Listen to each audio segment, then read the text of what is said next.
Shalom semuanya, selamat pagi. Tiba saatnya kita akan memulaikan ibadah kita.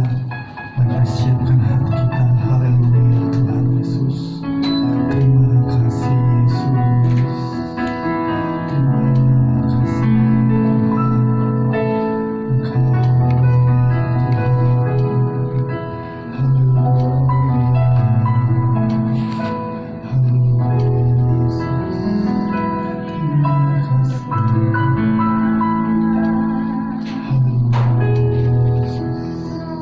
Haleluya, haleluya.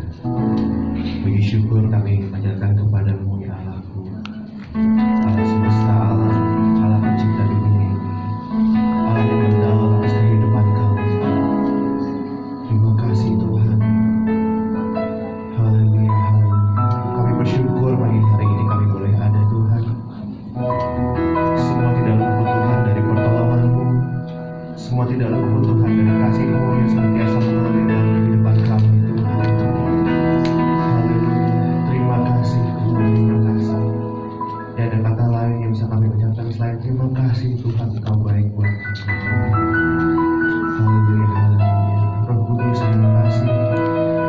Pagi hari ini kami boleh berkumpul di tempat ini Tuhan, untuk memuji menyembah nama-Mu, untuk kembali disegarkan oleh firman-Mu Tuhan yang akan kami dengar Tuhan.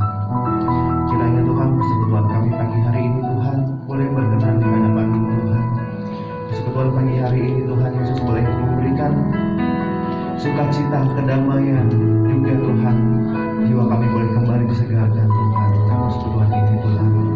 Kiranya Kau berkati Tuhan ibadah minggu ini Tuhan, mulai dari awal, pertengahan hingga akhirnya Tuhan. Segala aspek, segala elemen Tuhan yang ada dalam ruangan ini Tuhan, kami mau berdoa Tuhan, Kau kuduskan Tuhan, biar semuanya boleh berjalan dengan baik Tuhan. Kami juga berdoa Tuhan untuk para jemaat yang mungkin belum hadir di tempat ini Tuhan, atau mungkin yang beribadah online Tuhan di rumah.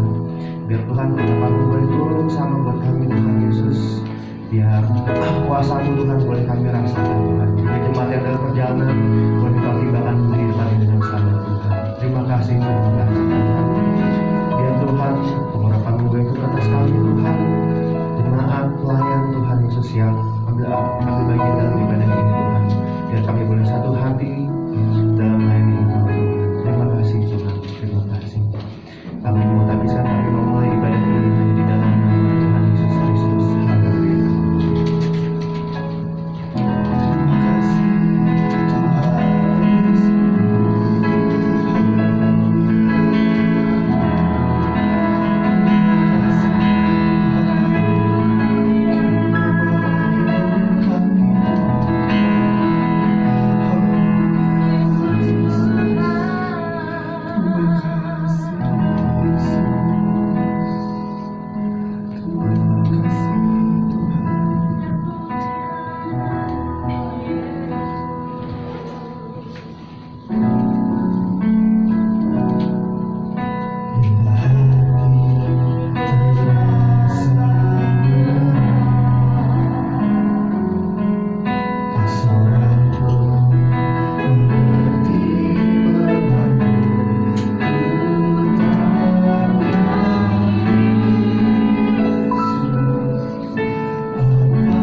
saat ini Tuhan Yesus kami akan lebih lagi bersorak-sorak akan nama-Mu Tuhan. Hanya di dalam nama Tuhan Yesus Kristus. Haleluya. Amin. Kita bangkit berdiri. Ada seru kita. Amin. Haleluya. Kita akan pujian yang mengatakan kita mau bangkit, kita mau bersama. Thank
Shalom semuanya.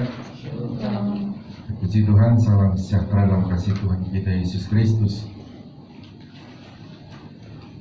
Saudara, mari kita akan langsung masuk pada pembacaan firman Tuhan yang akan kita baca dalam 1 Korintus pasal 15. Kita akan membaca dari ayat 35.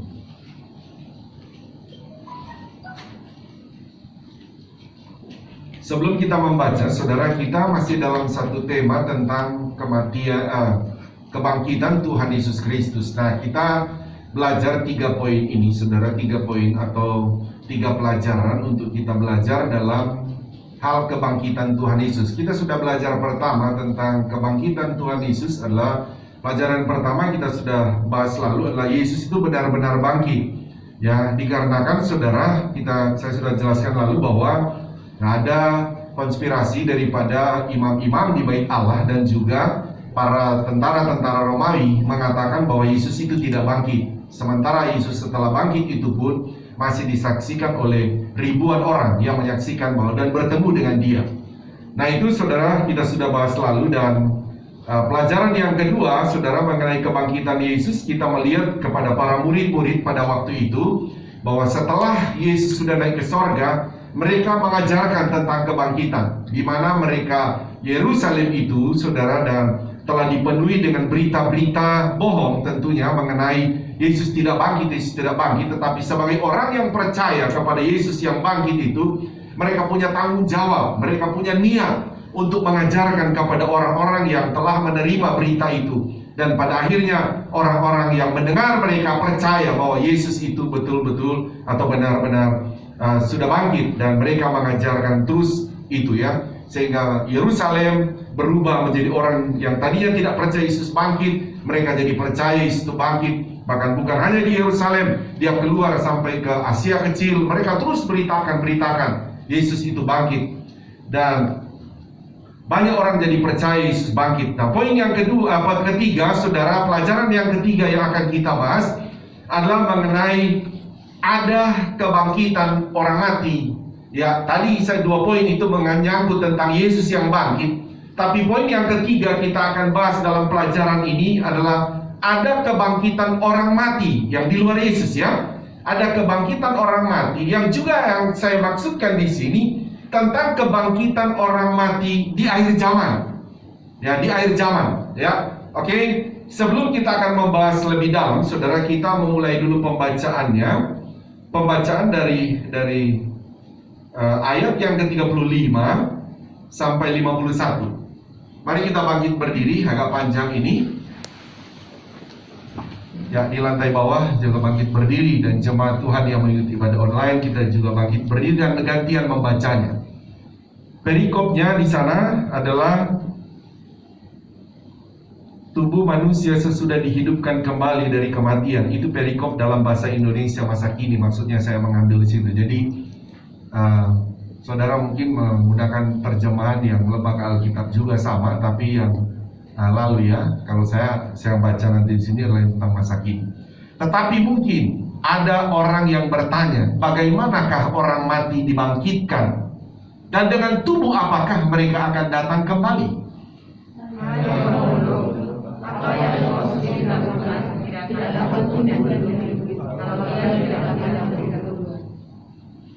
Dan yang engkau taburkan bukanlah tubuh tanaman yang akan tumbuh, tetapi biji yang tidak berkulit, umpamanya biji gandum atau biji lain.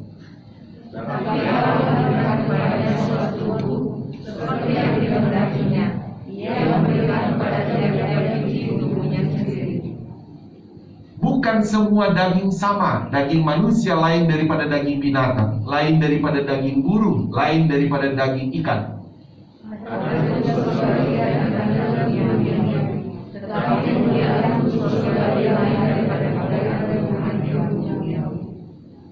Kemuliaan matahari lain daripada kemuliaan bulan, dan kemuliaan bulan lain daripada kemuliaan bintang-bintang.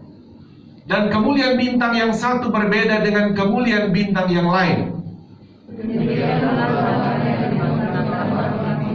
Ditaburkan dalam kebinasaan, dibangkitkan dalam ketidakbinasaan.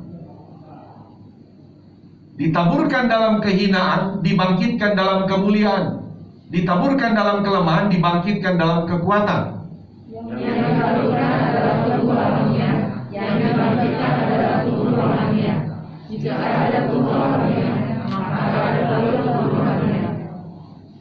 Seperti ada tertulis, manusia pertama Adam menjadi makhluk yang hidup, tetapi Adam yang akhir menjadi roh yang menghidupkan. Tetapi yang datang rohaninya, tetapi yang rohaninya, kemudian baru datang yang rohaninya. Manusia pertama berasal dari debu tanah dan bersifat jasmani. Manusia kedua berasal dari sorga. Makhluk-makhluk alamnya sama dengan dia yang berasal dari debu tanah, dan makhluk surgawi sama dengan dia yang berasal dari surga. Sama seperti kita telah memakai rupa dari yang alamiah, demikian pula kita akan memakai rupa dari yang sorgawi. Saudara-saudara, inilah yang hendak mendapatkan kepadamu, yaitu bahwa daging dan darah tidak mendapat bagian dalam kerajaan Allah, dan bahwa yang binasa tidak mendapat bagian dalam apa yang tidak binasa. Ayat 51 bersama-sama. 2, 3. Sesungguhnya aku menyatakan kepadamu suatu rahasia, kita tidak akan mati semuanya, tetapi kita semuanya akan diubah. Tuhan berkati. Silakan duduk. Amin. Ya, jadi ada setelah pembahasan tadi ayat 51 berkata pada akhirnya kita tidak akan mati semuanya. Maksudnya adalah orang-orang percaya itu, saudara, ada satu waktu kalau seandainya Yesus datang besok, berarti kita tidak masuk dalam kematian seperti biasa kita lihat, tetapi kita akan masuk pada namanya diubahkan. Tubuhnya kita diubahkan menjadi tubuh yang rohani, bukan roh ya, rohani maksudnya tubuh yang seperti Yesus sudah bangkit. Tapi kalau seandainya Yesus datang masih ada 100 tahun, berarti kita yang sekarang hidup ini pasti mati dulu, begitu ya. Pasti mati dulu, nanti ketika Yesus datang kedua kali kita akan bangkit dengan mengenakan tubuh yang baru. Nah, saudara, kita akan membahas begini ya saudara, karena ini salah satu, bisa dibilang salah satu doktrin bagi orang Kristen mengenai ada kebangkitan orang mati. Ya, kalau lalu kita sudah membahas saudara mengenai sempat berkata tentang orang Saduki. Orang Saduki ini maksudnya orang Yahudi yang ada dalam satu aliran agama Yahudi, sama dengan kita agama Kristen ini. Ya, ada aliran-aliran di dalamnya, aliran Katolik, ada aliran Protestan, banyak sekali alirannya, saudara ya. Nah, di agama Yahudi juga itu ada beberapa aliran mereka itu. Nah, salah satu aliran namanya aliran Saduki.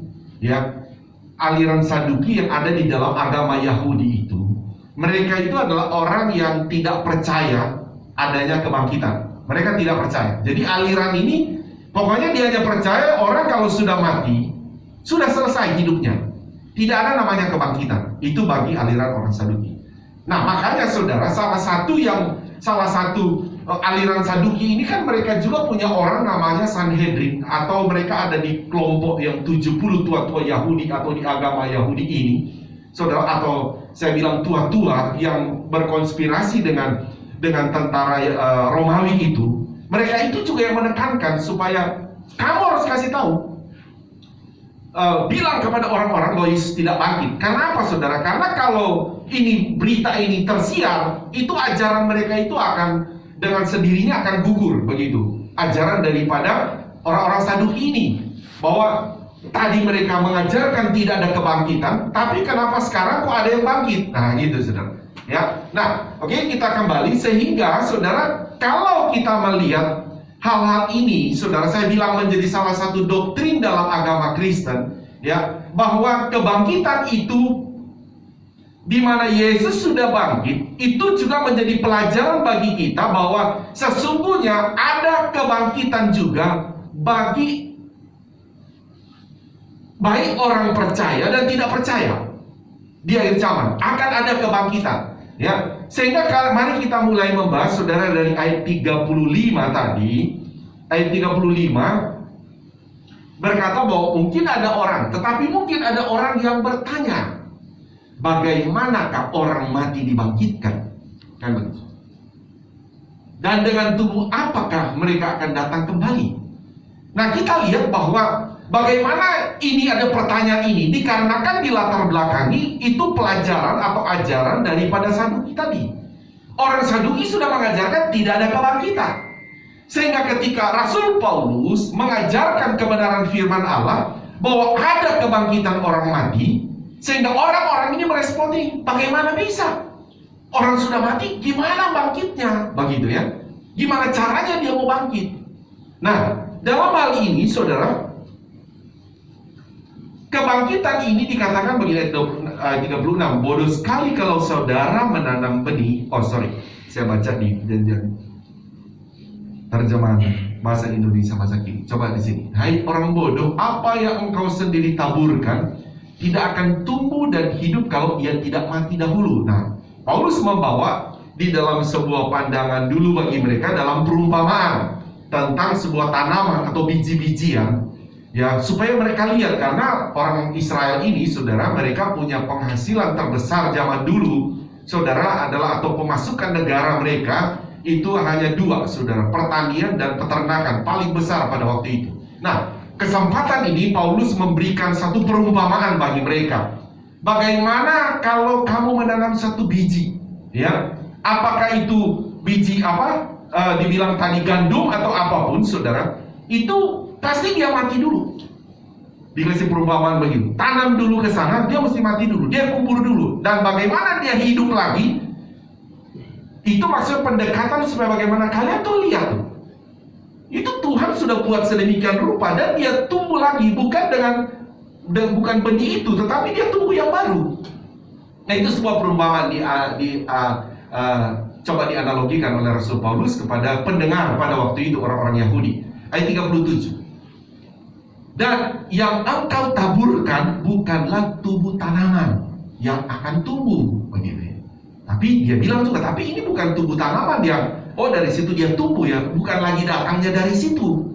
Tapi ini datangnya berbeda. Tetapi biji yang tidak berkulit, umpamanya biji gandum atau biji lain. Coba ayat 38. Tetapi Allah memberikan kepadanya suatu tubuh. Nah, begitu. Kalau dia berikan perumpamaan tadi bahwa ada biji sana gandum kamu tanam, dari situ kulitnya kelupas dan dia tumbuh, tapi akan keluar gandum yang baru. Dari mana datangnya ya Tuhan yang kasih. Tapi ini bukan begitu, dia berkata bahwa ini dia akan datang dari sorga. Tuhan yang akan kasih tubuh yang baru. Bagi orang yang mati itu, ketika dia bangkit, Tuhan kasih tubuh yang baru. Nah, seperti yang dikehendakinya, dikatakan begitu. Ayat 38 ya. Seperti yang dikehendakinya, ia memberikan kepada tiap-tiap biji tubuhnya sendiri. Kalau ayat 38 dalam bahasa Indonesia masa kini berkata begini, Allah sendiri yang akan memberikan kepada benih itu bentuk yang menurut pandangannya baik untuk tanaman itu.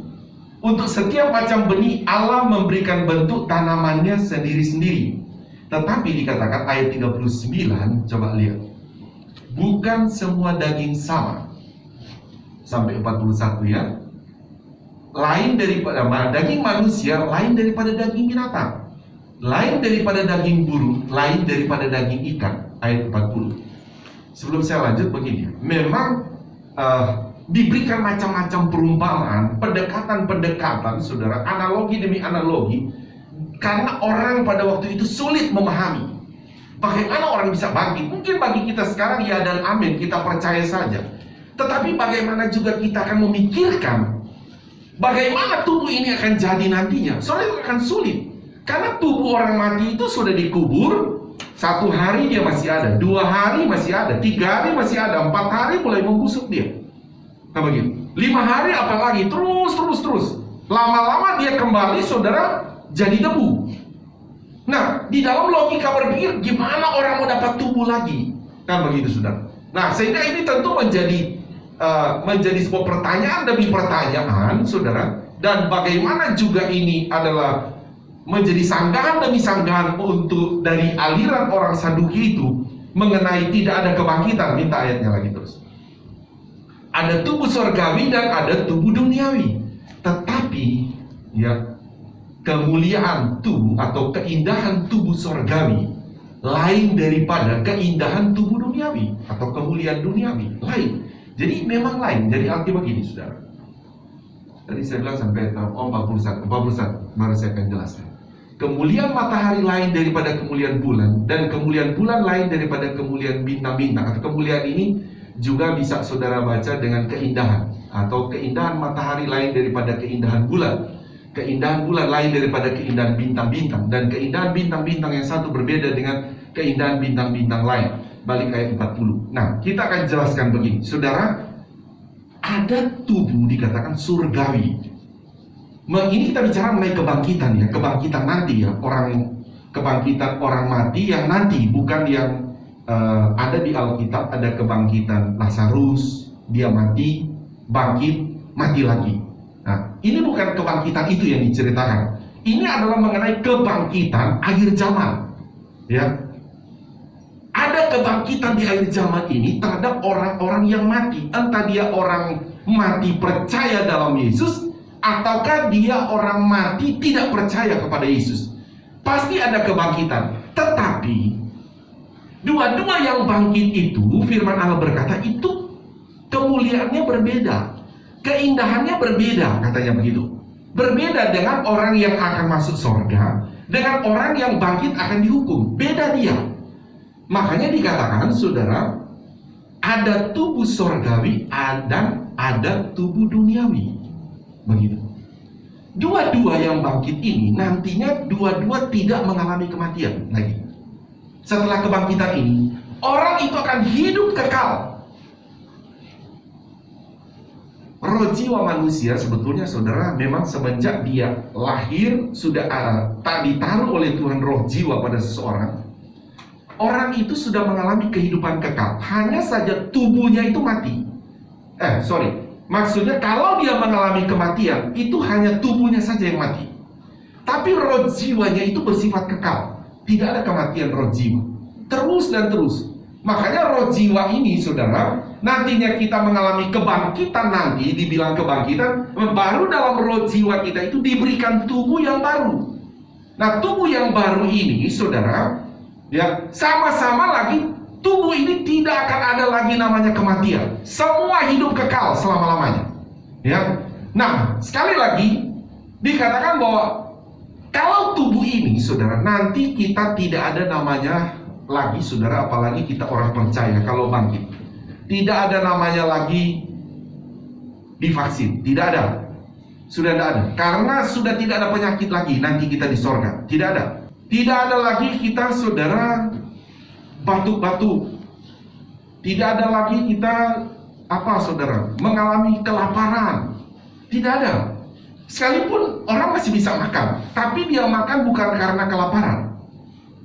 Sama seperti Tuhan Yesus bangkit. Ya, dia bilang ambil ikan, ayo dibakar, yuk makan, begitu. Tapi bukan karena kelaparan. Tubuh itu masih bisa makan. Ya. Nah, coba lanjut lagi ayat 42. Ayat 42 kita akan lihat di sana tentang tubuh rohania. Demikian pula halnya dengan kebangkitan orang mati, ditaburkan dalam kebinasaan, dibangkitkan dalam ketidakbinasaan. Jadi lihat ayat ini, saudara. Orang yang tadinya masih mati, nanti kalau dia bangkit, Alkitab berkata, ya, dibangkitkan dalam ketidakbinasaan. Tidak ada lagi namanya kematian. Tidak ada. Seperti Yesus bangkit, saudara. Ketika Yesus bangkit, tidak ada lagi kematian. Dalam natur manusia, dia sudah kekal selama-lamanya. Nah, demikian juga dikatakan orang yang nantinya bangkit, ya, nanti di akhir zaman, itu dia bangkit juga dengan kebangkitan yang kekal. Tidak akan ada lagi, sudahlah kalau saya masuk neraka, ada orang berkata begitu, masuk neraka, sudahlah, nanti kan di neraka saya mati. Tidak ada, saudara. Tidak ada kematian lagi. Kalau orang masuk neraka, saudara, ya selama-lamanya di neraka. Di neraka itu orang masih bisa, dia kelaparan, dia kehausan. Nah, Lukas 16 ayat 24, coba mintai. Sama-sama mengalami kematian. Yang satu masuk surga, satu tidak. Coba minta dulu ceritanya dari 22. Dan ada seorang pengemis bernama Lazarus, badannya penuh dengan borok, berbaring dekat pintu rumah orang kaya itu. 21. Dan ingin menghilangkan laparnya dengan apa yang jatuh dari meja orang kaya itu. Tapi Lazarus ini sekalipun dia miskin, dia percaya kepada Yesus ya. Tapi dia lapar pada waktu itu sehingga dia pengen makan. Dia pengen makan dan dia lihat ada yang jatuh di bawah meja orang kaya. Malahan anjing-anjing datang dan menjilat boroknya. Kemudian matilah orang miskin itu, lalu dibawa oleh malaikat-malaikat ke pangkuan Abraham. Jadi untuk masuk surga bukan karena dia miskin ya saudara, tapi karena dia percaya kepada Tuhan Yesus. Orang kaya itu juga mati, lalu dikubur. Orang kaya ini tidak percaya kepada Yesus.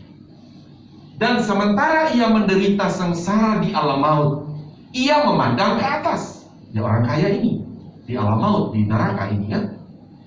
Dan dari jauh dilihatnya Abraham dan Lazarus duduk di pangkuan Abraham. Lalu ia berseru katanya, "Bapa Abraham." Ya, orang Yahudi juga. Jadi ada orang Yahudi ini kan, ada orang Yahudi percaya kepada Yesus, ada yang tidak ya. Dia berkata, "Kasihanilah aku." Ini seruan orang kaya tadi yang tidak masuk surga ya. "Suruhlah Lazarus supaya ia mencelupkan ujung jarinya." Ini kebalikan saudara. Dulu Lazarus cuma minta, "Kasih dong saya makan sedikit saja, saya lapar." Dia nggak peduli. Dia kasih di lantai, malah anjingnya duluan ambil, katanya begitu. Dia susah dapat makan. Sekarang dia kesulitan di neraka. Dia berkata, "Suruhlah Lazarus." Wah, ini biasa memerintah dia, biasa suruh-suruh dia. Suruh Lazarus Abraham. Ya, Abraham aja dia perintah. Supaya ia mencelupkan ujung jarinya ke dalam air dan menyejukkan lidahku. Saudara bisa bayangkan saudara, orang kaya ini sampai dia bilang, "Lazarus punya jari saja, cucuk saja di air dan kasih," karena saking hausnya di neraka itu. "Dan menyejukkan lidahku, sebab aku," saudara, "sangat kesakitan dalam nyala api ini." Selanjutnya lagi, tetapi Abraham berkata, "Anak, ingatlah bahwa engkau telah menerima segala yang baik waktu hidupmu, sedangkan Lazarus segala yang buruk. Sekarang ia mendapat hiburan dan engkau sangat menderita." Ayat 26.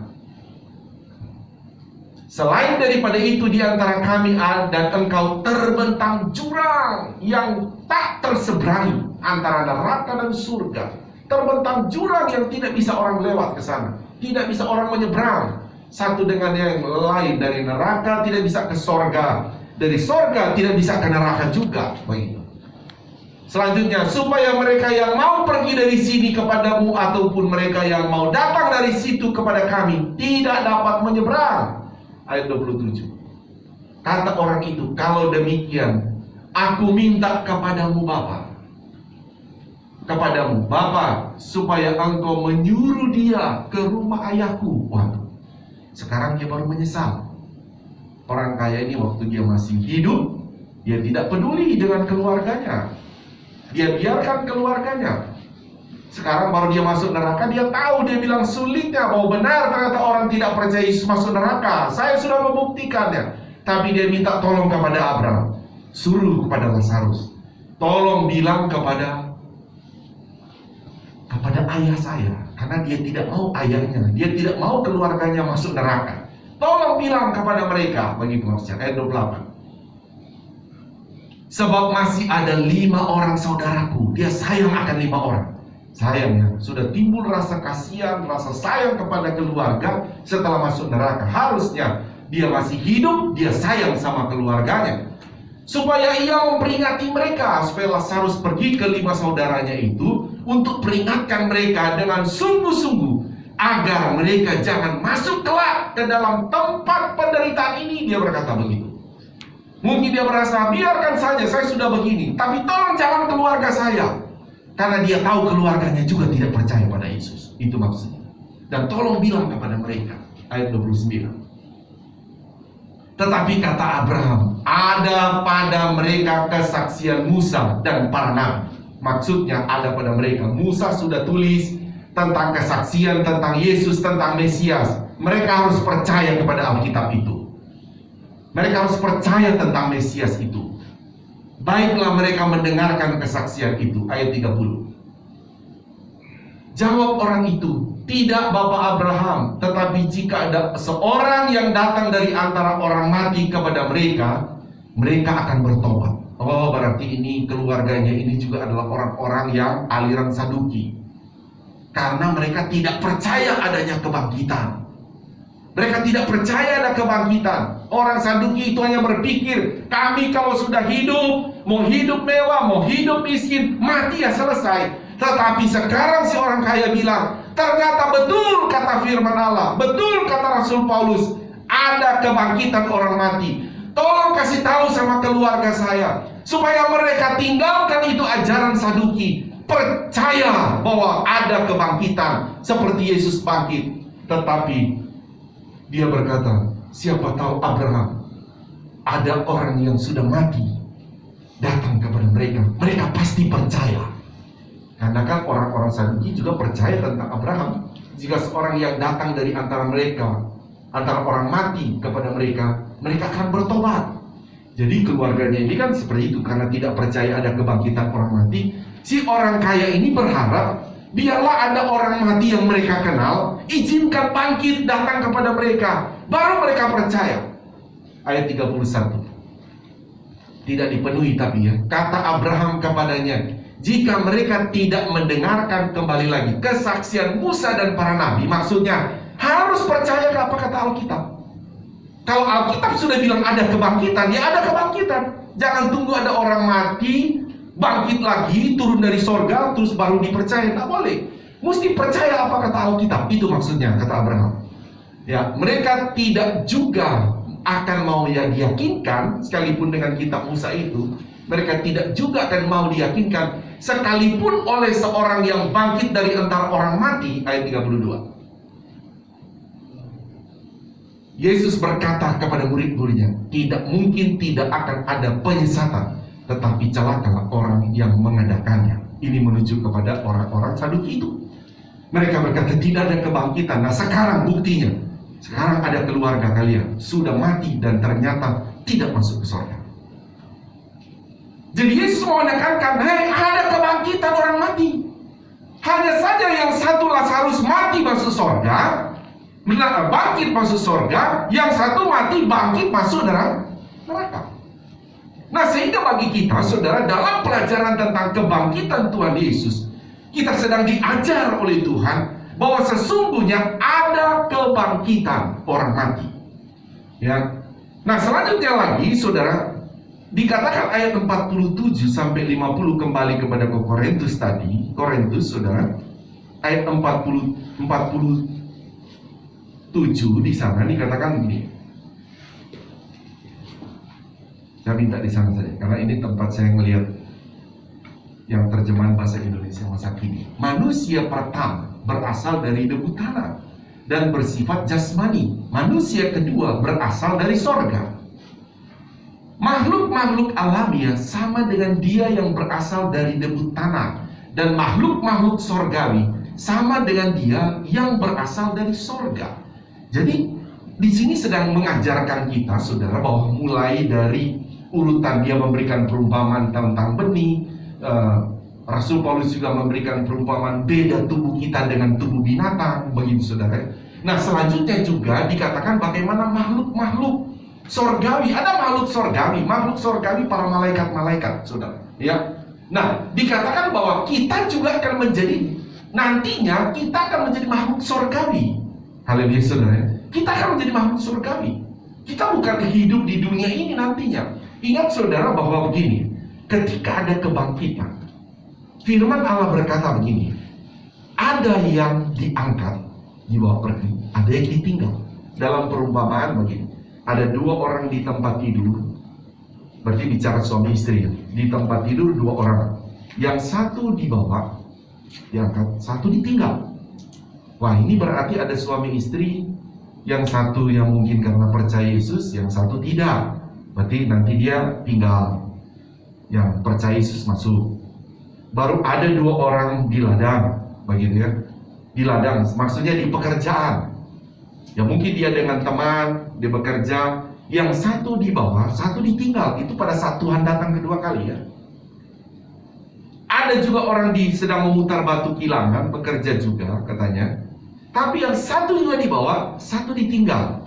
Nah, diberikan perumpamaan-perumpamaan demikian, bahwa dalam hal ini, saudara, kalau kita melihat, ini yang ditinggal, maksudnya ditinggal. Yang satu dibawa pergi, masuk dalam kerajaan sorga. Satu ditinggal. Saudara mulai bayangkan saja. Bayangkan nantinya bagaimana bumi ini. Bumi ini akan berubah, kata Petrus itu, namanya jadi neraka. Karena yang ditinggal tidak dibawa lagi, saudara. Ditinggal di bumi.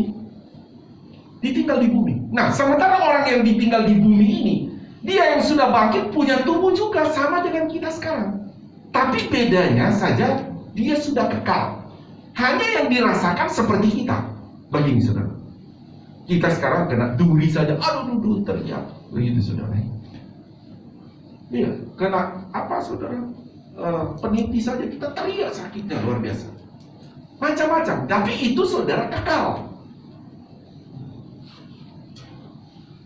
Tidak bisa lagi saudara ketika sudah zamannya penghukuman itu, neraka sudah berlangsung, tidak ada lagi saudara, aduh tangan saya kena pisau atau sobek atau digigit binatang, begitu ya. Mungkin kan binatang juga lapar, ya lapar karena sudah bersifat kekal. Dia datang, oh dia lihat ada kucing yang lapar, dia lihat, oh ini orang ini, dia makan dagingnya lagi, oh sobek dagingnya.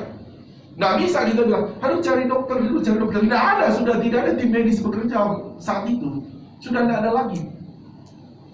Apalagi dokter-dokter orang-orang percaya sudah masuk surga semua. Nggak bisa. Dia sudah ada di surga. Jadi kebalikan ya.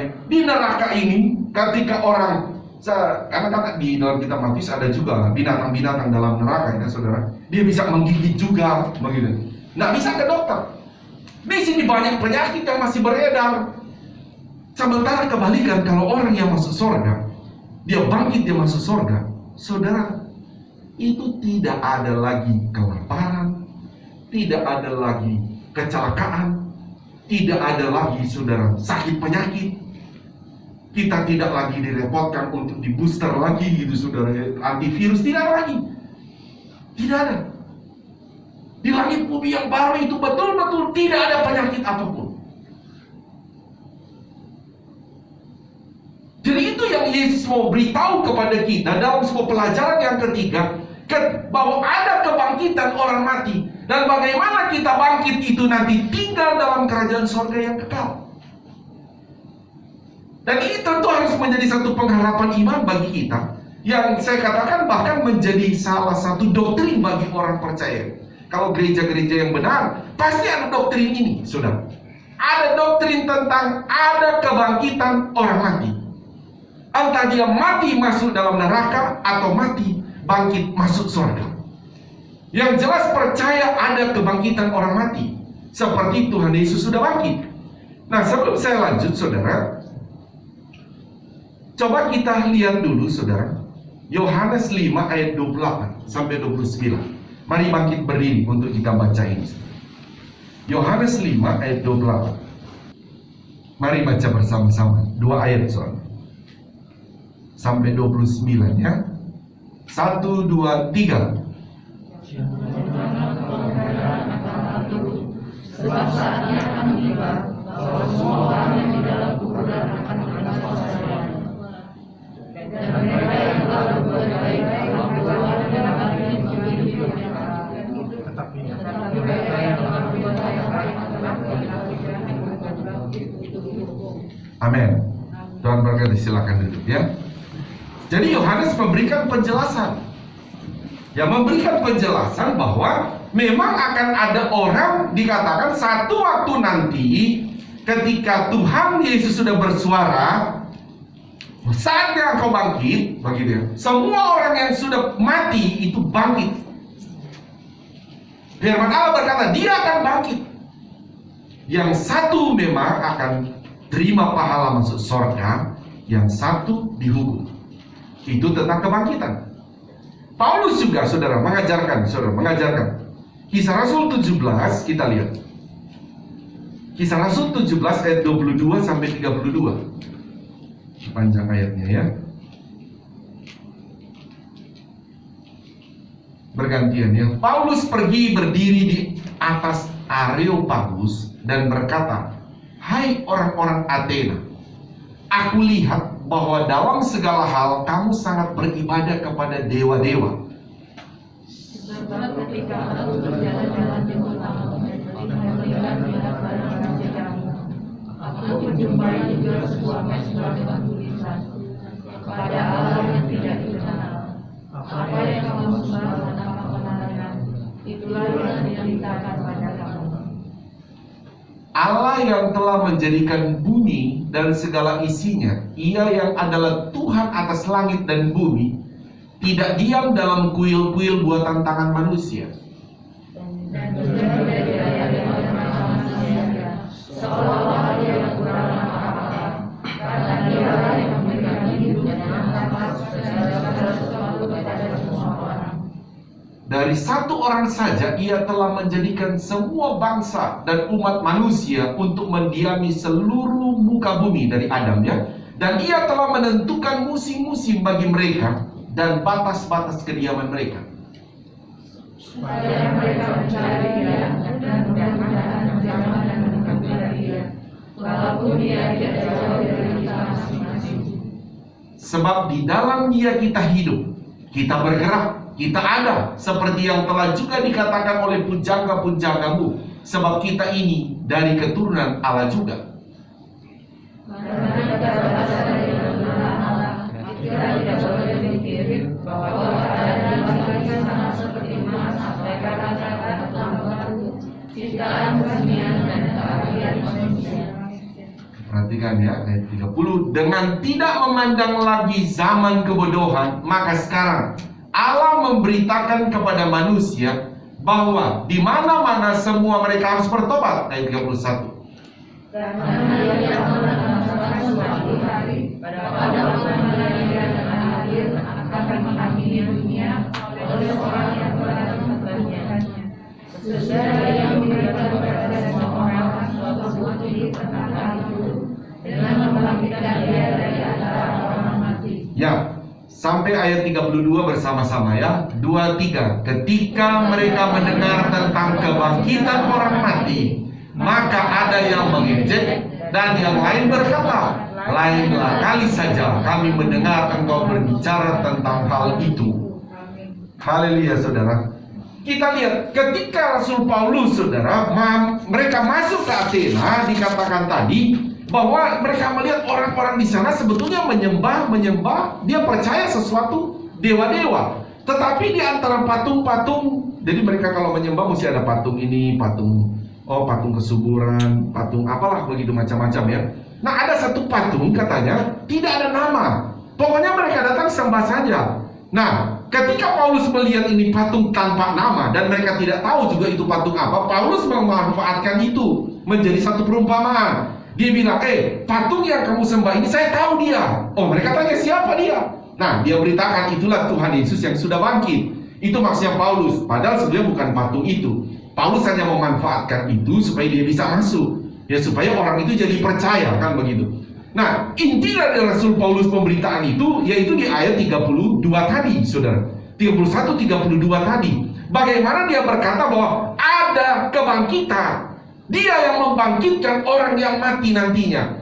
Sehingga saudara, Paulus juga mengajarkan supaya orang-orang baik di Athena dan lain sebagainya percaya akan ada namanya kebangkitan. Saya lompat lagi saudara. Saya belum baca buat saudara untuk melihat dulu ya.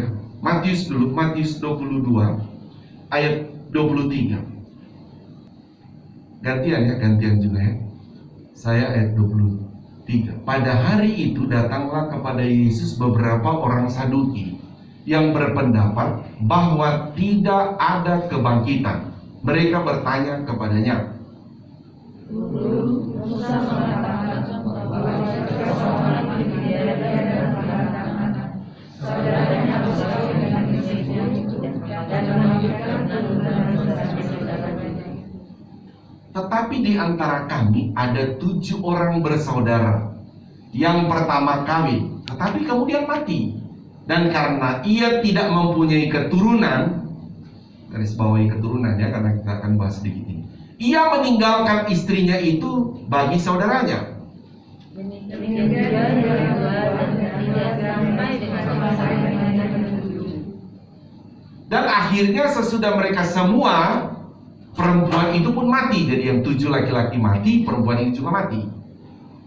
Siapakah di antara 7 orang itu yang menjadi suami perempuan itu pada hari kebangkitan?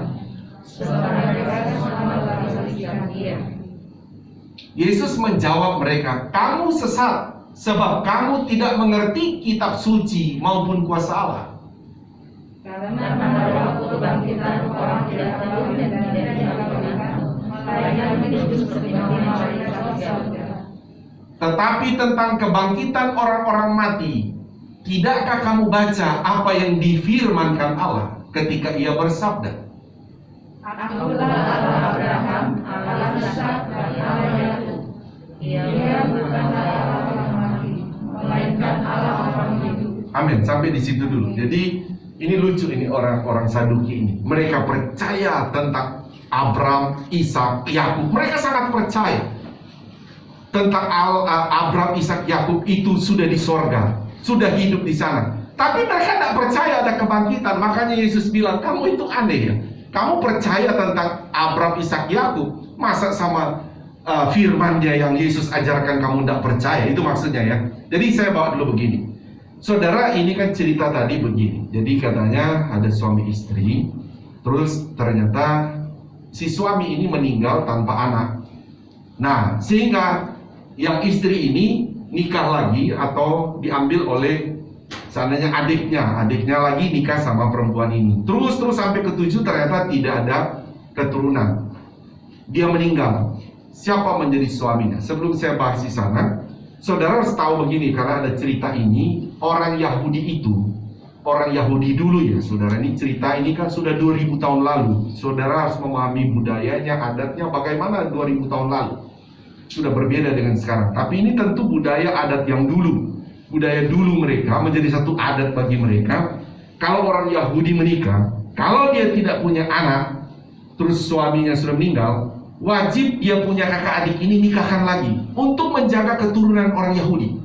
Itu tujuannya. Makanya saya bilang tadi dia punya keturunan. Mereka wajib berdarah Yahudi, harus turun terus. Saudara bisa bayangkan. Dan sebetulnya sampai sekarang mereka masih menganut itu. Kalau sama Yahudi mereka berusaha untuk nikah. Makanya saudara kalau dengar kadang-kadang ada berita orang Yahudi bisa nikah dengan di luar mereka, itu jadi berita yang besar. Karena bagi mereka itu wajib memelihara keturunan darah Yahudi. Saudara bisa bayangkan ini darah Yahudi sudah ribuan tahun, saudara. Sudah bisa bilang berapa ya dari semenjak Israel disebut dari Yakub. Berapa bisa? Sudah hampir 2500, hampir 3000 tahun. Itu darah Yahudi. Kalau saudara cek masuk ke kedokteran, mereka masih temukan itu darah Yahudi. Saudara bisa bayangkan mana ada generasi di luar Yahudi, saudara, memiliki garis keturunan darah yang masih terkontrol, terlihat sampai sekarang. Tidak ada, saudara, cuma darah mereka yang masih ada. Kalau kita sekarang kan, saudara, wah sudah, sekarang sudah percaya mau nikah dengan siapa boleh saja, begitu ya. Tetapi orang Yahudi masih memelihara keturunan itu. Nah, makanya saya bawa tadi, saudara, itu kenapa mereka itu ada adatnya bahwa ketika yang satu meninggal itu dia nikah. Nah, ini menjadi pertanyaan bagi orang Saduki kan. Sekarang kan kita tuh ada adat seperti ini. Mereka tanya kepada Yesus, Nah, setelah 7 ini mati, perempuan juga mati, berarti ada 8. Dia katakan, nah kalau bangkit Yesus, dia tanya, Yesus kalau mereka bangkit, siapa yang jadi suaminya dari 7 ini? Lah Tuhan bilang, kamu ini bodoh sekali. Di sorga nanti itu kita bisa saling kenal, tapi tidak ada lagi berkata, oh ini istri saya, ini suami saya. Tidak ada pernikahan jasmani di sorga. Tidak ada. Kita bisa saja kenal, tapi sudah tidak lagi seperti di bumi ini, karena kita memiliki tubuh yang rohania. Amin, saudara. Di sorga tidak ada lagi, saudara, ya seperti orang lain, ya bukan di Kristen tapi ya, di sorga kita pesta seks. Tidak ada itu di sorga bagi orang Kristen. Tidak ada. Di sorga tidak ada seks lagi. Begitu.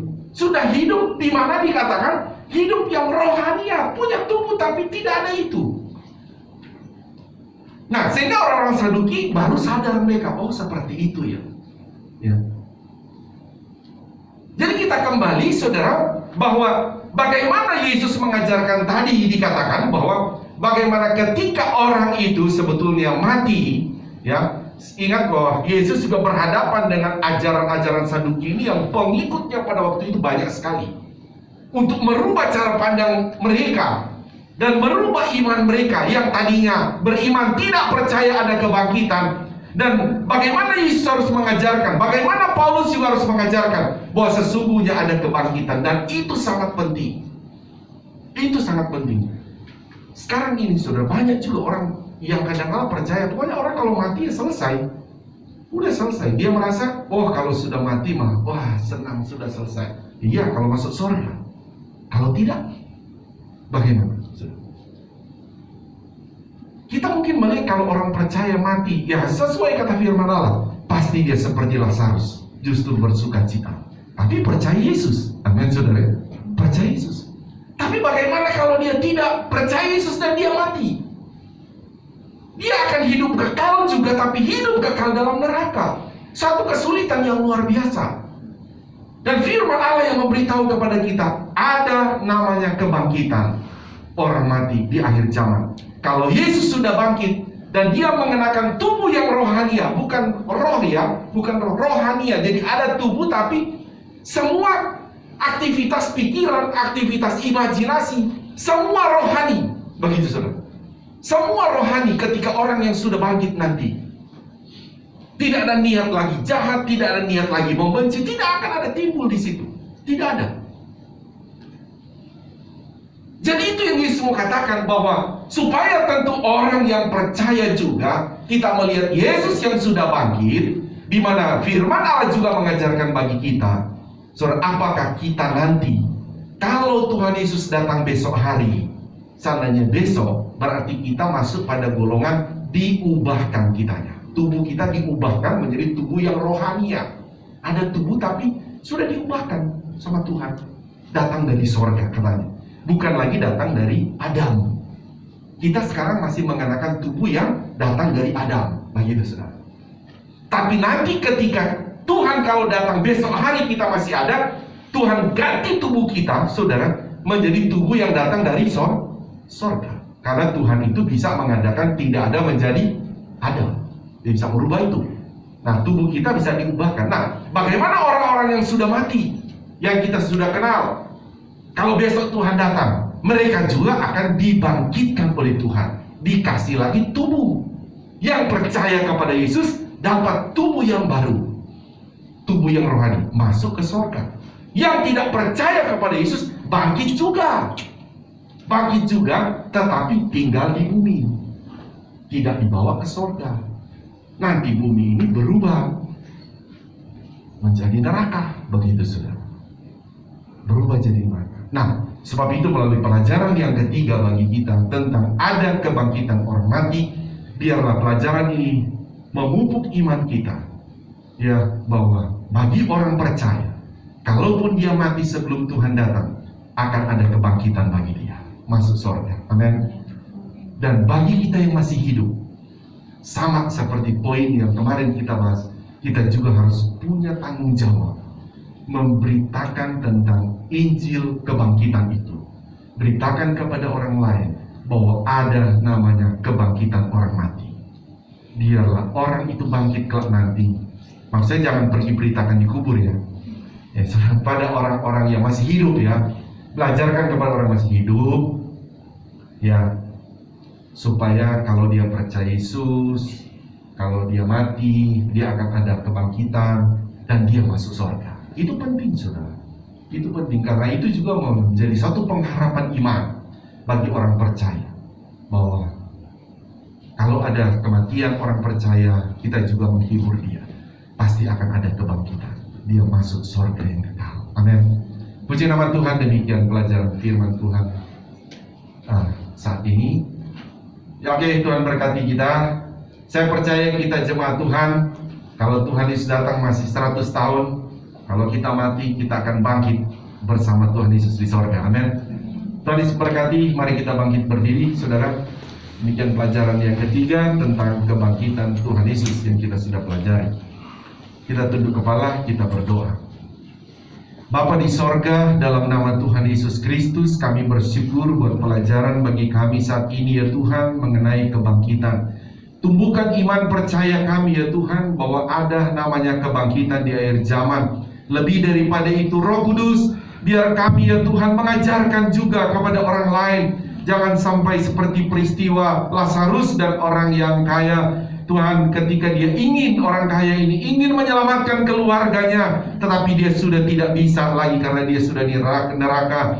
Mari Roh Kudus jamah setiap kami, supaya kami jemaatmu di tempat ini, selagi kami semua masih hidup, selagi keluarga kami masih hidup, kami bisa memberitakan keselamatan dalam Yesus dan ada kebangkitan di akhir zaman untuk masuk surga. Terima kasih ya Tuhan, terima kasih Roh Kudus. Kami berdoa juga kepadamu setiap jemaatmu di tempat ini ya Tuhan. Ada pergumulan demi pergumulan secara pribadi, pergumulan dalam pekerjaan mereka, dalam rumah tangga, di dalam Tuhan pendidikan anak-anak kami, kesehatan, atau apapun pergumulan-pergumulan yang ada. Hamba menyerahkan ke dalam nama Tuhan Yesus Kristus, bahwa di dalam Tuhan ada pertolongan, di dalam Tuhan ada kesembuhan, di dalam Tuhan ada kekuatan, di dalam Tuhan ada penghiburan sejati. Terima kasih Roh Kudus. Kami bersyukur menyerahkan semua pergumulan jemaatmu saat ini ke dalam tangan Tuhan. Tuhan sumber jawaban, Tuhan sumber pertolongan bagi kami. Terima kasih untuk firman-Mu. Kami bersyukur dalam nama Tuhan Yesus Kristus. Haleluya. Semua yang percaya berkata amin. Tuhan Yesus berkati. Silakan duduk. Saya serahkan pada yang bertugas.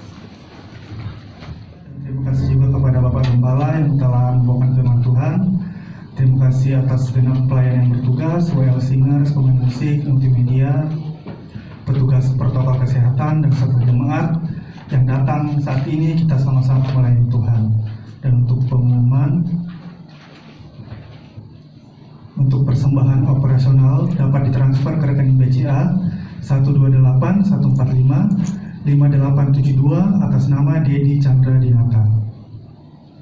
Untuk persembahan pembangunan pembelian ruko dapat ditransfer ke rekening BCA digital 00093 726 1639 dengan kode bank 501 atas nama Aditya Sumirat. Untuk persembahan persepuluhan dapat ditransfer ke rekening BCA 740051 6574 atas nama Bapak Yang Cemanore. Dan bagi jemaat yang sudah mentransfer persembahan persepuluhan dapat menghubungi Bapak atau Ibu Gembala untuk didoakan. Untuk persembahan sekolah minggu dapat ditransfer ke rekening BCA 572 542 6370 atas nama Ibu Ida Agustin Supriyatna. Untuk doa puasa mingguan GPDI Kota Wisata dilakukan setiap hari Senin. Ibadah komsel dilakukan secara online melalui Zoom setiap hari Rabu jam 19.30. Ibadah PA atau pendalaman Alkitab dilakukan secara online melalui Zoom setiap hari Jumat pada minggu pertama dan ketiga pada pukul 19.30. Doa pagi dilakukan secara online melalui Zoom setiap hari Sabtu jam 7 pagi sampai dengan jam 8 pagi. Untuk ibadah pemuda dan remaja atau YMB dilakukan di gereja setiap hari Sabtu pukul 18:15. Untuk ibadah minggu depan, ibadah pertama jam 7 dilakukan di gereja, ibadah kedua jam 9 dilakukan di gereja, ibadah ketiga jam 17.00 atau jam 5 sore dilakukan di gereja disertai dengan ibadah online, dan untuk ibadah sekolah minggu dilakukan di gereja pada jam 11 dan disertai dengan live Zoom. Mungkin ada tambahan dari Bapak Ibu Gembala? Kalau tidak ada, saudara kita semua bangkit berdiri. Dengan kasih Kristus, Bapak Gembala membawa kita dalam doa. Mari kita berdoa, baik di tempat ini, di lantai bawah, di rumah. Kita bersatu dalam doa. Kami datang kepadamu ya Tuhan, kami bersyukur Engkau telah menuntun kami datang ke rumah-Mu beribadah bersama-sama. Tuhan, kami sebagai anak-anak-Mu juga kami bertanggung jawab untuk negara ini. Sebab itu kami berdoa ya Tuhan untuk negara kami Indonesia ini. Berkatilah pemerintah kami ya Tuhan, Presiden, Wakil Presiden, para menteri-menterinya, TNI, Polri, juga para dokter-dokter yang sedang menangani Tuhan pandemi saat ini. Baik mereka dari pusat sampai daerah, kami serahkan mereka semua ke dalam tangan Tuhan. Tuhan bekerjalah melalui mereka ya Tuhan, sehingga negara Indonesia ini terus dapat menikmati kebaikan-kebaikan Tuhan. Terlebih kami anak-anak-Mu yang Engkau taruh tempatkan kami di negara ini. Terima kasih ya Tuhan, Engkau juga memberkati kami yang ada di tempat ini. Ada pergumulan demi pergumulan anak-anak-Mu saat ini. Jemaat Tuhan, saya tergerak untuk berdoa khusus. Saudara yang datang ada pergumulan-pergumulan khusus yang sedang Engkau gumulkan. Mari kita mau berdoa bersama. Saudara yang perlu didoakan, angkat tangan kananmu kepada Tuhan. Haleluya, haleluya Tuhan. Kau lihat kami yang ada di tempat ini Tuhan, baik lantai atas, lantai bawah, dan juga yang sedang mengikuti ibadah online. Ada pergumulan demi pergumulan kami ya Tuhan kepadamu. Kami percaya ya Tuhan bahwa Engkau sanggup menolong kami, Engkau sanggup membela kami, Engkau sanggup menyembuhkan yang sakit, dan Engkau sanggup memberikan jalan keluar yang tertutup jalan, atau apapun yang sedang dia gumulkan. Hamba berdoa ke dalam pribadi Bapa, Anak, Roh Kudus. Ulurkanlah tangan-Mu Tuhan kepada yang sedang mengangkat tangan saat ini. Hamba memohon di dalam nama Tuhan Yesus Kristus, belas kasihan-Mu, anugerah-Mu turun memberkati kami. Dalam nama Tuhan Yesus, dalam nama Tuhan Yesus, Tuhan pertolongan kami, dan kami alami pertolongan Tuhan, kami alami mujizat Tuhan. Dengan iman kami percaya Tuhan nyatakan itu bagi kami. Terima kasih Engkau turun tangan saat ini. Kami bersyukur kepadamu ya Tuhan buat kasih-Mu bagi kami, pertolongan-Mu bagi kami. Demikian kami mau berdoa, Tuhan, sepanjang minggu ini kami akan beraktivitas, baik aktivitas kami masing-masing, aktivitas dalam pelayanan pekerjaan-Mu. Sebelum kami melakukan aktivitas itu, kami memohon urapi kami dengan urapan-urapan-Mu ya Tuhan. Urapi kami Roh Kudus, sehingga aktivitas apapun yang akan kami kerjakan dalam pengurapan Roh Kudus. Kami bekerja dalam otoritas Roh Kudus. Kami bekerja dalam keberhasilan yang dari Tuhan. Terima kasih ya Tuhan. Kami bersyukur Engkau telah mendahului segala aktivitas kami. Demikian doa kami sebentar, kami akan pulang. Engkau sudah tuntun kami tiba di tempat ini. Engkau juga menuntun kami tiba di rumah kami masing-masing dalam keadaan tubuh yang sehat diberkati, dan sukacita Roh Kudus melingkupi kami semua. Terima kasih, kami akhiri ibadah ini, dan kami mau terima berkat daripada-Mu. Mari angkat kedua belah tangan kita. Ini kami anak-anak-Mu ya Bapa di sorga. Mengangkat tangan kami kepadamu adalah terus pengakuan iman kami bahwa keselamatan hanya ada di dalam nama Tuhan Yesus Kristus.